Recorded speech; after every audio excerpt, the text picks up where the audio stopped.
السلام عليكم ورحمه الله. ازيكم حبايبي؟ عاملين ايه؟ فيديو النهارده فيديو بسيط خالص وسهل، بس حاجه كلنا بنحتاجوها، وهو ازاي ان احنا بنعمل مرطب للشفاه بمكونات كلها موجوده في البيت، عشان يدينا بس يا سيدي يدينا شفايف اللي هي ورديه كرزيه. تمام، يلا نبدا على طول. بس قبل ما نبدا في اللي هو المرطب بتاع الشفاه اللي احنا نعملوه في البيت، عايزه اقول لكم على النصايح. النصايح دي اهمها اول حاجه ان احنا لازم نعمل تقشير على الاقل في الاسبوع مره للشفايف. التقشير بتاع الشفايف معروف وسهل خالص وبسيط. معلقه سكر، معلقه زيت جوز هند او معلقه زيت زيتون، ومعلقه عسل صغيره، هنقلبهم مع بعض كويس جدا. هناخدوا الخليط دوت نحطوه على فرشه ناعمه، اللي هي فرشه اسنان عاديه بس تكون ناعمه، دي خصصيها لشفايفك وتعملي بيها تحطي بيها على شفايفك بحركات دائريه، او ممكن بايدك هتاخدي الخليط دوت على ايدك وتحطيه على شفايفك برده بحركات دائريه، تفضلي تمشطي فيها لمده 5 دقائق. وبعدين هتغسلي شفايفك وخلاص كده. بعدين هتجيبي ميه، هتجيبي الاقراص اللي هي القطنيه هتحطيها في ميه دافيه، وبعدين تاخديها الاقراص القطنيه دي، او ما عندكيش حته قطنه حطيها في ميه دافيه وحطيها على شفايفك لمده 3 دقائق. وبعد كده هتحطي المرطب اللي احنا هنعملوه دلوقتي. اول حاجه معانا في الوصفه ديت فازلين. ادي الفازلين، هناخده معلقه منه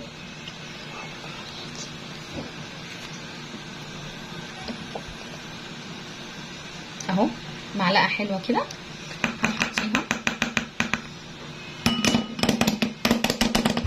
مش هتنسي اهي.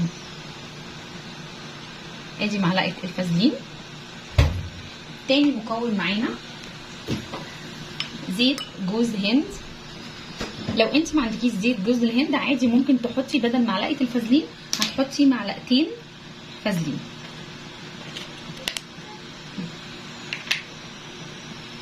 هتاخدي برضو معلقه كده منه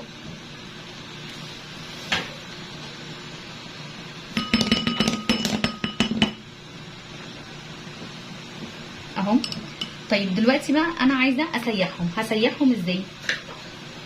يا اما تحطيهم في الميكرويف، يا اما تحطيهم في ميه سخنه، حمام دافي. جيبوا بقى بوله اهي عشان نعملوا فيها حمام المائي، وهحط فيها الميه السخنه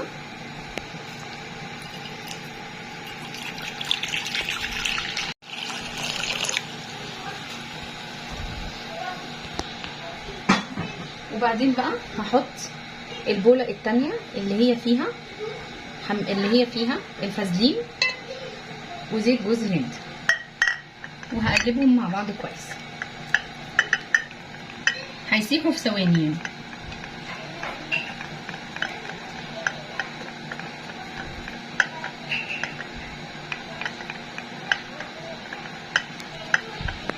اهوت وخلاص بدأ خلاص اهوت بيسيح خالص.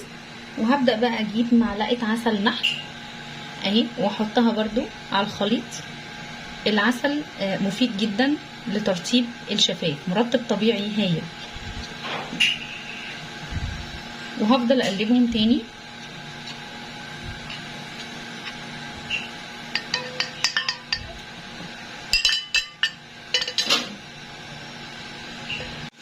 دلوقتي اهوت بعد ما ساح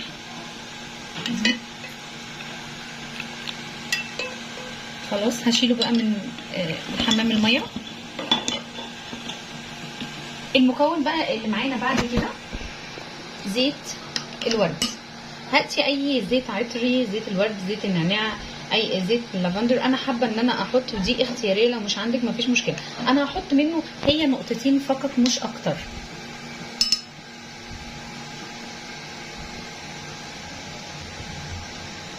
بس كده. وهقلب تاني، كل مكون هحطه هفضل اقلب. واخر بقى مكون معانا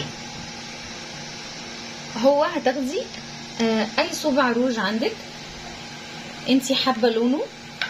انا ده بصراحه لونه هادي، فانا هاخد منه قطعه وبسكينه بقى بمقص باي حاجه عندك. رهف زعلانه عليه قوي. وهفضل اسيح تاني المكونات ديت. ممكن لو انتي عايزه تحطي الوان طعام بتكون امنه جدا، حطي الوان الطعام مفيش مشكله خالص. وانا ممكن احط الخليط دوت جوه الميكروويف، يا اما الميه لو لسه سخنه انا هحطه تاني، او هجيب ميه سخنه جديده وهسيحه. وادي دوت بقى اهوت شكل الليب بالم بعد ما كل مكوناته ساحت. دلوقتي بقى احنا محتاجين اي علبه موجوده عندك. دي علبه كانت موجوده عندي اهي، انا غسلتها كويس جدا وعقمتها، ودلوقتي هحط فيها بقى الليب بالم ده.